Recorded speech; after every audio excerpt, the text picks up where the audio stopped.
Maiden special weight, they're going 440 yards in this one. So kind of like a comeback, if you will, from the All-American trials and the All-American futurity, which was 440 yards, a distance that not many of these 2-year-olds have experienced unless they were in All-American trials. And that's 3 of the horses I've taken all competed in those All-American trials. Number 7, Favorite Agree, will be my top choice here.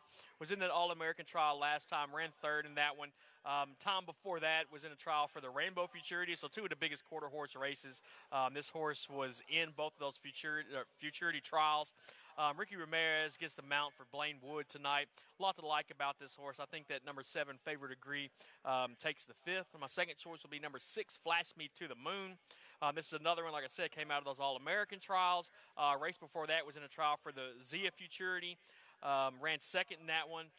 Before that, ran 2nd again in another trial just by a nose. I think Flash Me to the Moon was one to watch here.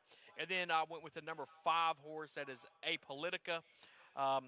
All-American trial last time, just like the other 2 horses that I mentioned. And then the 3 races before that had a decent 3rd at Retama Park back on the 4th of July. Back in May, had a good 2nd just by a neck in a maiden race at Remington Park. So I think that Apolitica can definitely get down the racetrack and hit the board.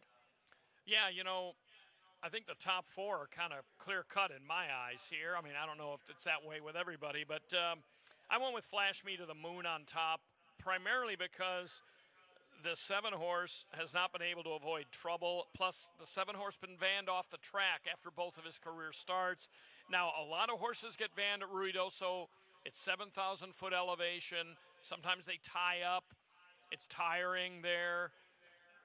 So that's not my business. But I can't pick a horse that's been vanned off 2 straight races just because clearly, at least in the mountains, he didn't come back from his races very strongly immediately. Now, who knows why they van the horse off. They do van a lot off there as a precaution. Obviously, the horse is fit and ready to go or he wouldn't be in this spot. But I went with Flash Me to the Moon, who's been able to avoid trouble some. I mean, has a couple of trouble issues. Didn't get out well last time, which concerns me a little bit. But to me, it's kind of a coin flip between those 2. I went 6-7-3, Kaz He's Sweet. The 3 horse is a half to Kaz Tempting, who's a multiple graded stakes winner. And Kaz He's Sweet ran pretty well at Gillespie last time. And Jose Luis Sanchez, the 3rd, I think is going to be heating up and is probably going to win some races here. Now, on to the 6th.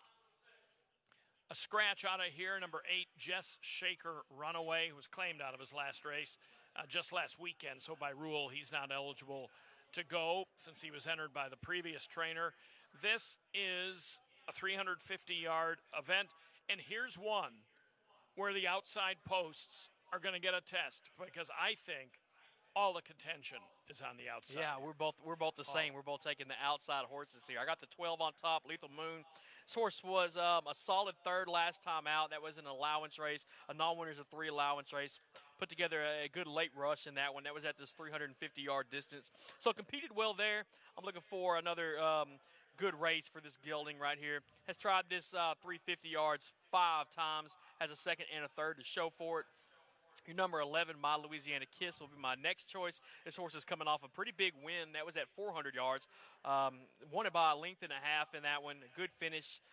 Look at the races before that. This horse has always been up in contention. I think there's a lot to like about My Louisiana Kiss. Never hurts to see Francisco Calderon back on a horse as well. Actually, I think Francisco is not riding tonight. No, I see how I don't have the changes written down here, but I know he's off several mounts, so I assume he's off all. All right, well, I'm gonna take it for that.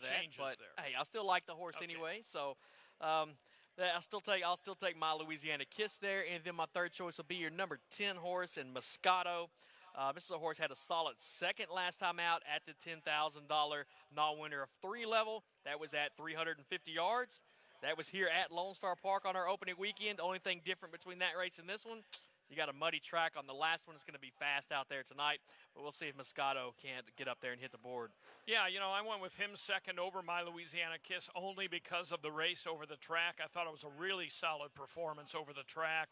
My Louisiana Kiss, a lot to like about him as well. But I took Lethal Moon as well. A little shy about winning. and he's going to need to be clearly best to win from the 12th hole. But like we said, all of his competition starting out there as well. This horse was a really good third last time against what should be a better group or could be a better group at Retama. So I went 12, 10, 11. On to the 7th. Start of the 6-shooter. The 6-shooter has a carryover of $7,340. And this one is a non-winners of 2 essentially here. That's basically what all of the horses are. And they're going 400. I like the number 3 here in this spot, Out and Gone. 2 starts back, this horse was running in a futurity trial for the Zia quarter horse futurity. Didn't make the finals, was able to make the juvenile, and performed well, run second in the juvenile there. I think that Out and Gone fits well here in this allowance. My second choice is going to be your number 4 horse, Just Speechless. Last time out was in the All-American Futurity trial. Won the trial, didn't make it into the finals. Nice team here, Blaine Wood, Ricky Ramirez team up on this gelding right here. I think there's a lot to like about the 4. And then I'll take the number 7, Carmel, as my third choice. Coming out from those races at Ruidoso, she spent all 3 of her career races out there in New Mexico. A third in the All-American trial. Before that, won a race that was at 350 yards. And then in the maiden, finished 7th in that one by 5. But let's count out the maiden and just look at the last 2. Carmel seemed to have some trouble in all 3 of those races. So hopefully with a clean trip, she has a lot better trip down the track. You know, she's been facing some pretty good ones, and it's going to be interesting to see how the Just Good Candies run. He was that streaking, incredible, undefeated All-American winner. I went with the 4, Just Speechless here. You know, comes off a nice win, earned a nice number, ran a nice race in a non-qualifying All-American trial. We'll see if he can come right back and repeat that. Out and Gone, a lot of respect for him as well. He has only faced New Mexico breds, but I'm not too worried about that. I mean, he made the Zia Juvenile at Ruidoso last time out and seemed to put a pretty good effort forth in that. To me, the 3 and the 4 were pretty close here. I went 4-3. The 2, El Chocolatito from the Angel Sanchez barn, and he was winning with all sorts of horses the first 3 weeks of this meet, and there's no reason to think he is not going to continue. And El Chocolatito's race at Retama on August 21st, really salty looking. I don't know if he was facing the kind of horses that those New Mexico horses were, but he won very nicely. And then I have Caramel 4th.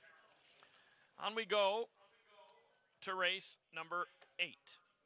Maiden Claimers in this one.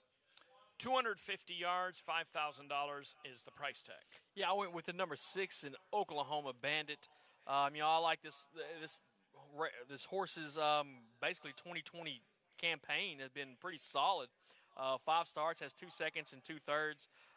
Hadn't been able to pick up that win yet, but maybe this is the time for Oklahoma Bandit. I mean, a solid second last time out. Was claimed in that race, so we'll see how this gelding does for the new barn here. I'm taking the number 6 Oklahoma Bandit. My second choice is going to be the horse on the rail. That's the number 1 at Kool-Aid. Lightly. I mean, 3 races for this horse. Let's get to the 1 in a second. Number 9 is my second choice. This Firster. That's the one I want to say. Right. For Adrian Hutron, Luis Vivanco right here. That's Flirtiness. This number 9. Hey, in his maiden claiming races, I'm not afraid to take a Firster out here, and one that's trained by Hutron. Definitely not afraid to take that Firster there. That is Flirtiness. That's the number 9. Now we get back to the number 1, Kool-Aid. 3 starts for this horse. Most recently finished 3rd in a race. Ended up being placed 2nd. So something happened here and there that the stewards didn't like in order to make that change. All 3 of the races for this horse came at Gillespie this year. That's a lot of stamina to run 3 races in the Gillespie circuit this year. Yeah. I mean, it's tough, but this horse was able to do it. So I like that 10-1 morning line on this horse. There's something about it that is drawing me to Kool-Aid in this race. I went with Flirtiness. Wheatrone always seems to win with firsters during this meet. And, this horse's works they're fine. They're not fantastic, but they're okay. And it's a super wide open race where the ones that have been to the races, some have fared decently, but I don't think there's any just pure, overwhelming favorites among the ones that have been to the races. So I'll try a new face. Alley Cat Romance, the 4, is my second pick. Shorter distance certainly will help this horse. She has not been 250 before. She certainly hasn't had a lot of staying power going longer, but gets Lasix today for the first time. Certainly merits a big chance and will be a fairly short price. And the 6 Oklahoma Bandit, as you mentioned, is your top pick, is going to be my third pick. On to the 9th. The final pick 4 begins with race 9. 400 yards here, $10,000 claimers. I'm on the number 11, a Foremost Jesse. This was a winner last time out. Is in here tonight for this $10,000 tag. They're going 400 yards. This horse has run the distance twice, hadn't finished in the top 3 in any of those. But we'll see what happens. I mean, Alonzo Neary, the trainer, he's been winning at a nice clip out here this year, almost 1 out of 4. So that's about 25% or so. He's been winning races. I'll take a Foremost Jesse as my top choice. Second pick is going to be your number 5. She's an early bird. I think there's a lot to like about this horse. I mean, running those last 3 races, all of them here in this calendar year at Ruidoso Downs. Facing some tough competition out there. He was in the Derby trial, a couple allowance races out there. Now moves down here to this $10,000 level. I think this might be a good spot for the number 5 to get up there, maybe even pick up the win. And then my third choice, I'm taking a shot on the rail. That's number 1, Captain Key. I mean, this horse has had some solid finishes. I mean, second last time out, had a win before that. As of late, this horse has been rolling. Both of those just coming in the last couple months, one in August, one in September. I think that Captain Key, 20-1 morning line, might be one to watch here in the 9th. I kind of like the 5 in here. I went with She's an Early Bird on top. Waiting for Blaine Woods' barn to really heat up. They have a lot of nice horses. He wins a lot of races. Obviously, he's the nation's leading trainer. Last time I looked, by money, won. And I think She's an Early Bird is one that's been faring quite well. Her performances have been fairly consistent. Hope she can get out of there. She didn't get out of there particularly well last time. Stepped slow at the start. Time before, the comment was moved in and out, so not keeping a straight path. That concerns me a little bit. But I think she's good enough to beat this field with her best performance. Some of her best performances have been quite good, including a maiden win over this track. I'm going to take her in pretty wide open overall. I think the 3 Devon's Bar. I think the E-speed figures, I don't know how they're determined. I think the Delta speed figures, quite frankly, are inflated. I just think they're high. I mean, maybe I'll be proven wrong. We've certainly seen Delta horses come here and win, but, I mean, this horse seemingly ran just monstrous figures as a 3-year-old at Delta this summer. I don't know if that's true or not. I mean, I don't have any verification that they're not right, but I'm going to pick her second. I might have her on top if I totally trusted those numbers. It's not that I'm saying don't trust them. I just think that Louisiana figures seem a little high. So I took her second with a Foremost Jesse, the 11, third. I think it's important to note that she went from an 0-for-16 trainer to Alonzo Neary. Neary started her at Retama, but prior to that, she was with a trainer that hadn't won at least this year. So, sizable trainer switch there. 10th race, allowance event, Texas Breds, 330 yards. Yeah, I got the number 3, Bromance. This is a horse that came in a decent second last time in an All-American Derby trial at Ruidoso. Race before that was an allowance race, won it by a length and a quarter. So a lot to like about Bromance, definitely moving in the right direction. Quick horse, can get up there and hit the finish line before all the rest of them here in this race, I believe. My second choice will be number 10. I got Daddy's Eyes. Another winner last time out. That was at the non-winner of 2 allowance. I'm going to try the non-winners of 3 here. Race before that, same thing pretty much. Non-winners of 2 allowance, ran second in that one by 3/4. Both of those coming at Retama. One of them, the one that was 2 back, came at this distance too. So I think that I got Daddy's Eyes can run big here. And then my third choice is going to be the number 2 in Monaco. I've been picking a lot of horses that their last race was at TQHA Sires Derby, and they've all seemed to run pretty well coming out of that Sires Derby. To me, I'm thinking that's a key race there. I like that when the horses that were in there and were able to compete. Of course, this horse ran 5th in that race, but, we're taking off quite a bit of distance, taking 70 yards off. I think this horse will do a lot better at the 330-yard distance than stretching his legs out and going further. So I do have the Monaco as my third choice. You know, I've got him as a second pick. He is a half-brother to Bodacious Eagle, who was the 2018 AQHA World Champion. Monaco is never going to get to, even anywhere near his heights, but I think he's a gelding with some quality. He ran a very even race last time. He didn't get as close to the lead as it might look. He ran kind of evenly, about a length and a half to a length and 3/4 back all the way, which indicates he was overmatched. And so he's going to fare better here. But I took Bromance on top as well. I went 3, 2, 11. I think Crawfish Cartel might be higher in my picks if he didn't have the 11 hole. Again, we'll get a test tonight to see how those way outside posts do. Now, we've got video here in the 11th, so let's look at that real quick. Number 9, VF, My Favorite Chick, is scratched. So let's take a look at Linder 16, who is my top pick. We're going to go back in time to closing night of last year's meet, the Paragon Oaks. Linder 16, a filly, has post 2 here. She is the 2. There you see her. She gets out and immediately vies for the lead against these fillies and is super game. This filly loves to win races. She'll go on to win this race here by a relatively narrow margin. This was a good field in this Paragon Oaks. Linder 16, super game. She's earned well over $600,000 in her career, and she's won 3 straight.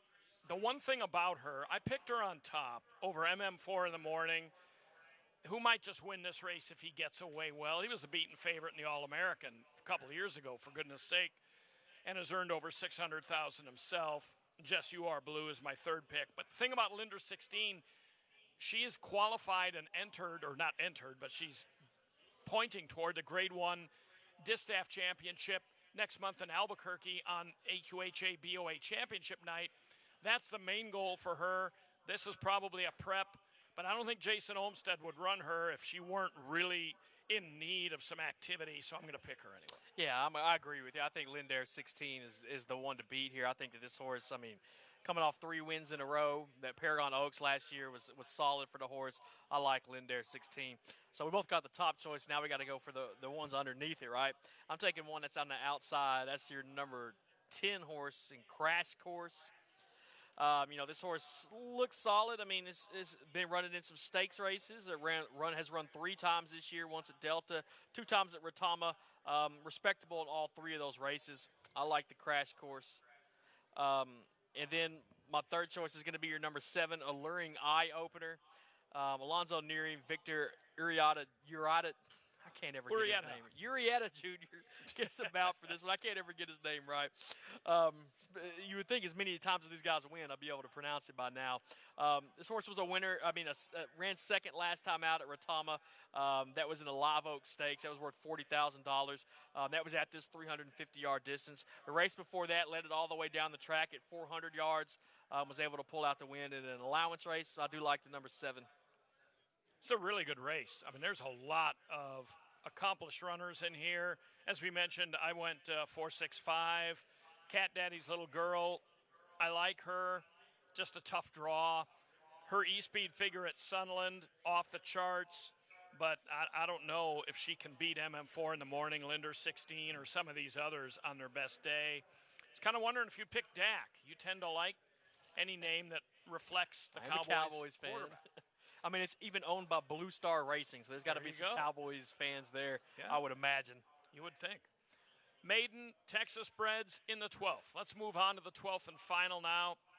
I think this is a tough one. Good race to get out on, 330 yards. Yeah, nice one to hit a big lick on in the last one. I got the number 6, My Tempted Heart. One race for this horse. That came at 350 yards at Retama just at the end of August. Finished third in that one by a length. I like it. I think having one race under this mare's belt is going to do some good. I'll take in the number 6 on top. Second choice is going to be your number 10 in Medici. This is a horse that's been all around it. Last time just ran second, a third before that, a fourth before that. So, knows how to stay up there toward the front. Those last 3 races all came at 350 yards. Has never tried this 330-yard distance, but it's a little bit shorter, and it might help this horse out a bit. And then my third selection is going to be your number 11 horse in Dino Man. Just missed last time by a neck at Retama. that was at this distance. So put together a race like that, and I think this horse gets up third or better. I went a little bit off the board here. I took the 3 KK Dashing Fury. I think, this horse got out pretty well last time, dueled pretty well. I actually think this horse rallied a little bit at the end. It doesn't look like it, on paper, but the way they run, sometimes a horse will get a narrow lead in between the points of call in here, and the chart is locked in on where they put the points of call. And I think in reality, KK Dashing Fury actually finished pretty well to get up to within a nose of the win last time and coming up just short. I'm going to give him a shot right back here in a month after his last start. He might be sitting on a really nice race. I took him over the 10 Medici, who had that race on August 29th at Retama and has consistently faced good ones. And then my third pick is the 6 My Tempted Heart. A lot of respect for her as well, but good race. Dash and Sexy, the 12, had trouble last time out, stumbled at the start. Dino Man, you mentioned him. He finished really well last time. There's a lot. In fact, there's another Bodacious Eagle half in here, or maybe a full Dream and Eagle out of the mare Bodacious Dream. So we got Bodacious Eagles relatives all over the place. A firster for this one, too. Yeah. So. All right. Well, a couple of minutes behind, but we hope you can glean something from our analysis. As Gary West says, don't let us talk you out of a winner. And we'll be seeing Rodney throughout the evening previewing. That's right. It's going to be a fun night. 12 of them. Let's get going. Really nice night for racing. Thanks for joining us, and good luck.